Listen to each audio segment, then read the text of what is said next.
para penjelajah ilmu, hari ini kita akan memulai perjalanan belajar yang luar biasa mengenai model bisnis digital dan ekonomi Big Data. Yuk kita saksikan dengan seksama. Tahukah kamu, permodelan bisnis sebagai alat analisis bisnis strategis telah hadir sejak awal abad ke-20. Salah satu model awal yang muncul adalah model umpan dan kail. Di sini, produk dasar diberikan secara gratis atau dengan harga rendah, sementara produk tambahan dijual dengan harga tinggi. Misalnya Adobe PDF menawarkan pembaca PDF sebagai umpan gratis, sementara pembuat PDF berbayar menjadi kail. Model bisnis digunakan sebagai alat strategis untuk mengidentifikasi aspek-aspek kunci dari operasi bisnis organisasi, seperti logika dan operasi yang menghasilkan pendapatan. Tujuannya adalah menggambarkan keadaan saat ini dan merencanakan tindakan strategis untuk pertumbuhan kompetitif. Contohnya, industri musik yang telah berubah secara radikal. Setelah diperkenalkannya perangkat musik kecil dan canggih, misalnya iPod, dan layanan streaming online misalnya Spotify. Alexander Osterwalder memperkenalkan ontologi model bisnis dalam disertasinya pada tahun 2005, yang kemudian menjadi bisnis model canvas (BMC) pada tahun 2010. BMC adalah kerangka kerja untuk menggambarkan model bisnis yang dapat digunakan di berbagai jenis bisnis, termasuk bisnis digital. BMC telah digunakan dalam bisnis digital untuk mengungkapkan operasi bisnis dan hubungan antar pemangku kepentingan. Dalam operasi bisnis, hubungan antara organisasi dan pemangku kepentingan itu sangatlah penting. Mengapa? Pemangku kepentingan mencakup organisasi itu sendiri, segmen pelanggan, dan mitra utama. Hubungan dalam pemangku kepentingan dapat berupa pertukaran aset, perjanjian formal, efek jaringan, atau ketergantungan lainnya.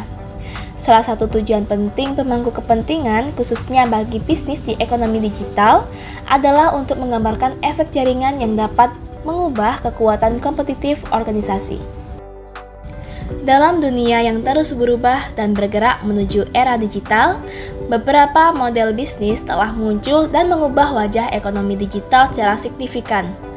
Mari kita telusuri bagaimana model bisnis dari World of Warcraft, Spotify, Facebook, Wikipedia, dan Airbnb telah memberikan dampak besar terhadap evolusi ekonomi digital. Pertama, World of Warcraft atau WoW adalah permainan daring yang telah mengubah cara kita berinteraksi dalam dunia maya.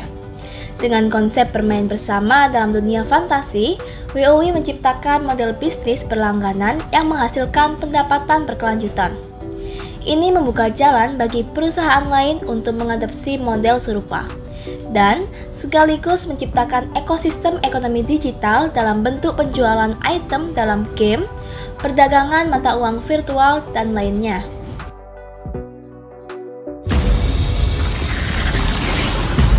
I know what your flight is hiding. Kedua, Spotify. Spotify membawa inovasi dalam industri musik dengan model bisnis streaming. Mereka menawarkan akses tak terbatas ke jutaan lagu dengan berlangganan bulanan. Model ini mengurangi pembajakan musik dan menciptakan pendapatan berbasis berlangganan yang stabil. Ini mengubah cara orang mendengarkan musik dan meresapi dampak positif dalam ekosistem musik digital. Ketiga, Facebook.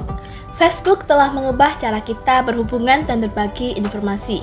Dengan model bisnis berbasis iklan, Facebook menciptakan platform yang menghubungkan jutaan pengguna di seluruh dunia. Mereka mengumpulkan data pengguna untuk menyediakan iklan yang lebih terarah, menciptakan pendapatan besar, dan menjadi salah satu pemain terkemuka dalam ekonomi digital global. Keempat, Wikipedia adalah proyek kolaboratif yang menggabungkan konsep donasi dengan konten terbuka. Model bisnisnya tidak bertujuan mencari keuntungan, namun memberikan akses terbuka terhadap pengetahuan global. Wikipedia telah menjadi sumber informasi utama di seluruh dunia, mempengaruhi cara kita mencari dan berbagi informasi dalam era digital. Kelima dan yang terakhir, Airbnb. Airbnb menghadirkan model bisnis berbagi ekonomi yang menghubungkan tuan rumah dengan penyewa secara daring. Ini telah mengubah cara orang mencari akomodasi saat berpergian dan memberikan peluang pendapatan tambahan bagi tuan rumah. Airbnb juga telah membentuk ekosistem pendukung seperti layanan pembersihan dan manajemen properti. Setelah kita mengetahui model bisnis digital, kita juga perlu tahu apa itu ekonomi Big Data.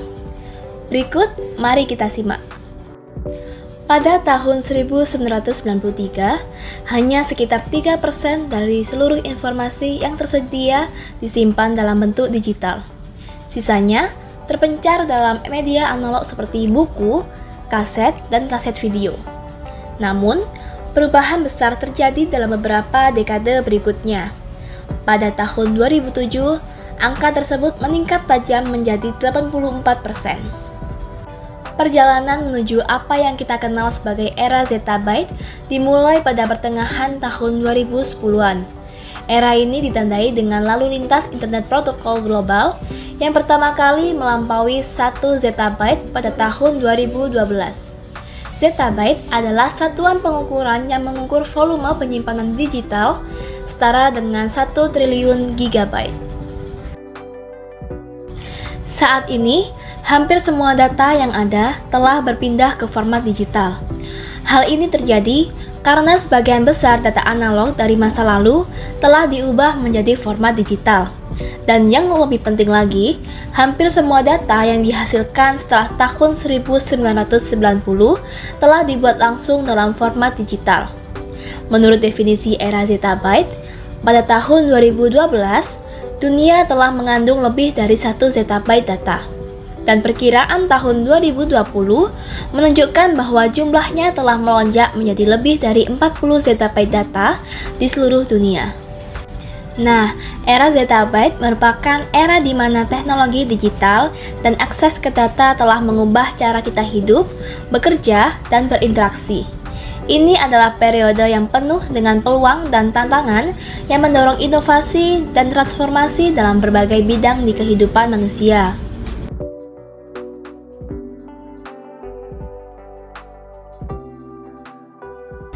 Big Data ditentukan oleh karakteristik yang disebut sebagai 4V.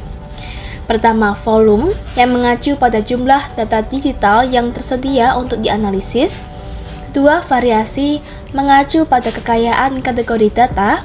Ketiga, velocity mengacu pada kecepatan data dihasilkan dan diproses. Keempat, veracity yang mengacu pada keakuratan data. Analisis Big Data melibatkan alat dan teknik untuk mengubah data mentah menjadi informasi yang bermakna. Informasi ini digunakan dalam berbagai aspek bisnis seperti pemasaran, perencanaan, analisis tren, dan statistik. Kemunculan jumlah data yang besar dan tersebar luas membuka pintu peluang bisnis baru yang mengagumkan. Banyak perusahaan dan organisasi menyadari pentingnya adaptasi model bisnis mereka agar tetap relevan dalam era ini. Berikut ini beberapa bidang yang meraih manfaat besar dari penggunaan Big Data. Pemasaran. Di industri pemasaran, Big Data membantu mengarahkan promosi penjualan yang lebih personal dan inovatif. Pelayanan kesehatan. Dalam dunia kesehatan, Big Data mendukung diagnosis komputer dan manajemen data kompleks. Perdagangan keuangan algoritmik. Di dunia perdagangan, algoritma komputer memanfaatkan Big Data untuk mengambil keputusan berdasarkan pola dalam data. Pelayanan pemerintah dan publik. Pemerintah menggunakan Big Data untuk meningkatkan pelayanan publik dan kontrol sosial. Asuransi. Industri asuransi menggunakan Big Data untuk mengestimasi resiko dan biaya. Pengecer. Pengecer mengumpulkan data pelanggan untuk pemasaran yang dipersonalisasi dan efisiensi logistik. Pialang data. Pialang data berperan sebagai perantara dalam memproses dan menjual data kepada organisasi lain. Media elektronik. Media elektronik menciptakan konten yang ditargetkan dan memantau perubahan perilaku pelanggan. Sains.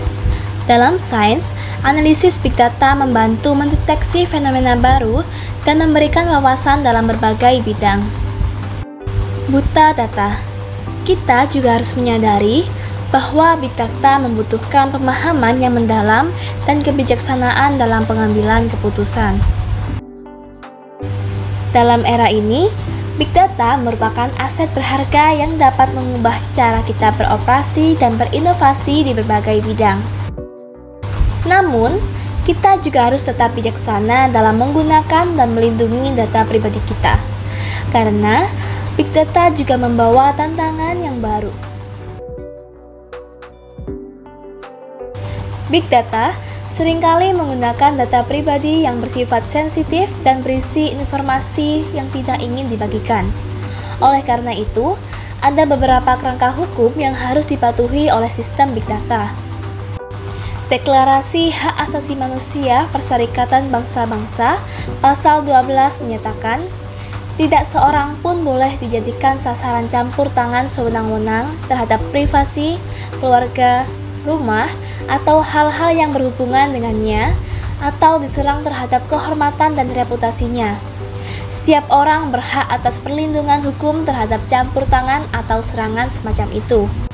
Namun, salah satu masalah utama big data adalah begitu mudahnya melakukan pelanggaran aturan ini, tetapi sulitnya untuk menuntut pelakunya. Salah satu permasalahannya adalah kemajuan teknologi yang sangat pesat. Namun, kemajuan dalam pembuatan undang-undang baru yang melindungi pengguna sangat lambat. Kepemilikan data pribadi merupakan pertanyaan politik. Terlepas dari peraturan dan undang-undang ini, data pribadi digunakan untuk tujuan tertentu yang mungkin tidak etis atau bertentangan dengan kepentingan mayoritas masyarakat. Berikut contoh penyalahgunaan big data. Big data menawarkan peluang besar di beberapa sektor, misalnya di bidang kesehatan, pemasaran, penyediaan layanan digital, statistik, dan manajemen pelayanan publik. Data dalam jumlah besar tentang masyarakat dikumpulkan oleh badan-badan pemerintah, baik publik maupun rahasia. Hal ini dilakukan dengan menyadap lalu lintas internet, menerima data yang ditangkap oleh penyedia media sosial, operator telekomunikasi, dan penyedia aplikasi.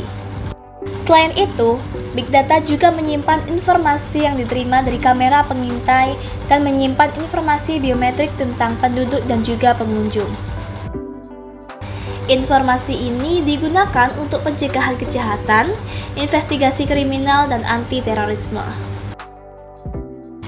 Namun, data yang sama dapat disalahgunakan untuk kontrol sosial terhadap penduduk dan untuk mengidentifikasi, melacak, dan melecehkan para pembangkang dan lawan politik. Jadi, kalian pasti sudah paham bukan mengenai pembahasan kita sebelumnya tentang model bisnis digital dan ekonomi big data. See you di pembahasan kita selanjutnya. Bye-bye!